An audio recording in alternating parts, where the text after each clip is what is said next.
Malam ini, hiu terbesar dan tergahar dalam sejarah akan menghadapi Bloop, makhluk misterius dari laut dalam. Pertarungan ini akan berlangsung jauh di lautan, jadi tidak akan membahayakan manusia. Namun, jika Megalodon kalah, kehidupan seluruh umat manusia mungkin berada dalam bahaya. Tapi pertama-tama, mari kita berkenalan dengan para peserta kita.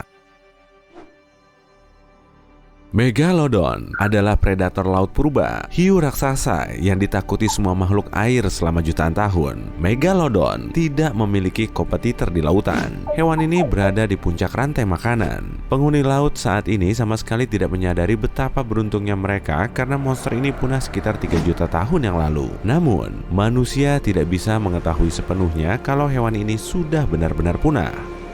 Baru 5% dari lautan yang sudah dieksplorasi manusia. Mungkin saja di dalam sana Megalodon masih membuat semua ikan ketakutan. Dan hari ini hiu kolosal ini akan bertarung menghadapi lawan yang juga tangguh, Bloop. Secara teknis ini hanya nama suara yang direkam oleh ahli kelautan tahun 1997. Makhluk yang membuat suara ini bisa saja kraken, monster dari laut dalam. Tak seorang pun tahu bagaimana rupanya, tapi kita bisa menebak ukurannya.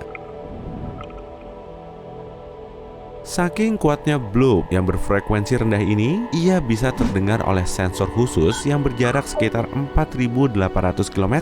Kalau kamu ada di kota New York, kamu bisa mendengar suara itu dari Los Angeles. Tapi suara itu jauh di bawah air, dan di dalam sana, suara sulit sekali didengar.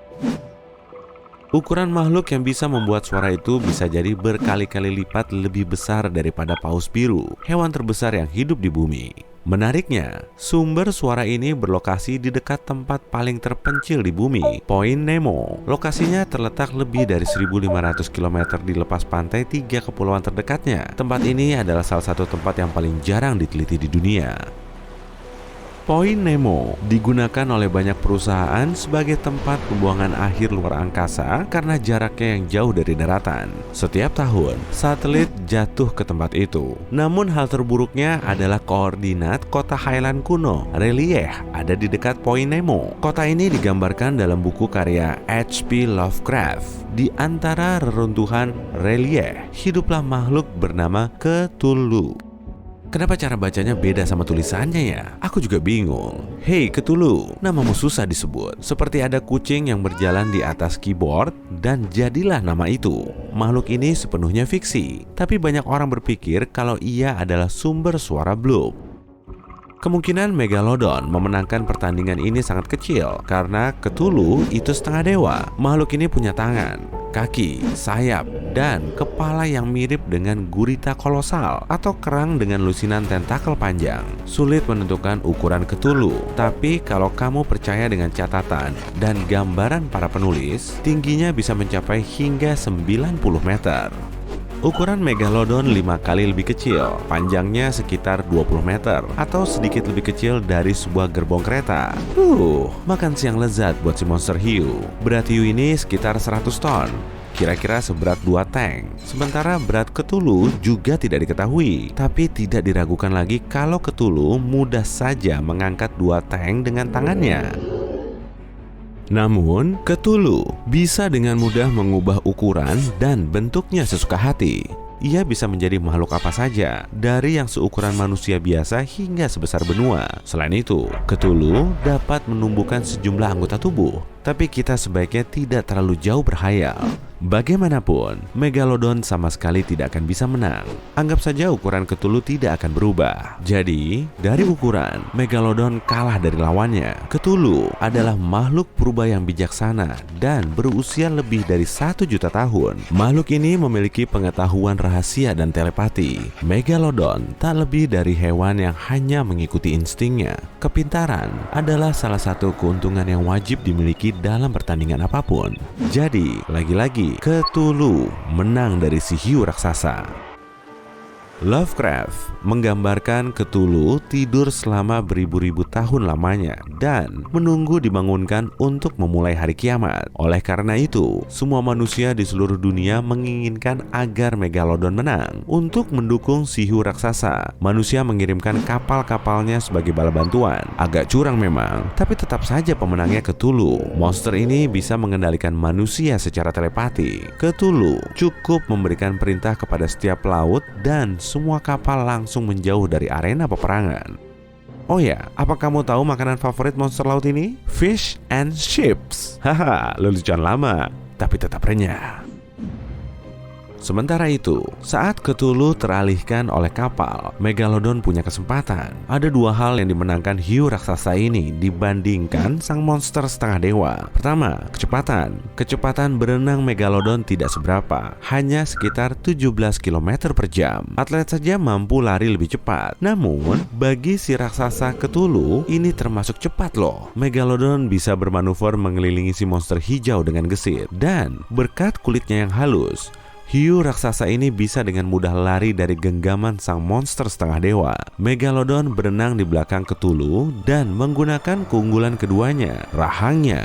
Gigitan hiu raksasa ini dianggap sebagai salah satu yang terkuat di antara semua makhluk yang pernah ada di muka bumi. Daya gigitannya bisa mencapai 20 ton, 6 kali lebih kuat daripada Tyrannosaurus, 60 kali lebih kuat dibandingkan gigitan singa Afrika, dan 600 kali lebih kuat dibandingkan gigitanku. Megalodon menggigit mangsanya dengan 300 gigi sebagai senjatanya. Tiap-tiap gigi ini setajam silet dan ukurannya sebesar telapak tangan orang dewasa. Rahang seperti itu menjadi keuntungan dalam pertarungan melawan Blob. Satu gigitan Megalodon cukup untuk melukai Cthulhu. Namun tentu saja, ini tidaklah cukup untuk mengalahkan makhluk setengah dewa itu. Berkat kecepatannya, Megalodon bisa melancarkan banyak serangan, tapi cepat atau lambat, Cthulhu akan bisa menangkap hiu raksasa ini. Cthulhu menggunakan banyak tentakel untuk menangkap lawannya. Megalodon terperangkap dan tak bisa bergerak. Blob akan menarik hiu raksasa ini keluar dari air. Rasanya monster hijau ini akan memenangkan pertandingan. Namun beberapa objek yang tidak diketahui mendekati arena pertandingan. Cthulhu diserang dari berbagai arah. Monster hijau ini memang unik dan hanya ada satu di dunia. Tapi Megalodon punya keturunan. Banyak hiu dari seluruh samudra berenang untuk membantu saudaranya. Sekarang skor keduanya sama. Cthulhu lagi-lagi menggunakan telepati untuk mengumpulkan manusia agar membantunya. Ratusan kapal berlayar menuju lokasi yang tepat. Cthulhu memerintahkan mereka untuk menyerang musuhnya. Ratusan hiu segera berenang di sekitar Cthulhu. Tidak mungkin bisa mengenai mereka tanpa melukai si monster hijau. Cthulhu kalah akibat kesalahannya sendiri. Dia membatalkan perintah telepatinya dan memutuskan untuk menghadapi pasukan hiu sendirian.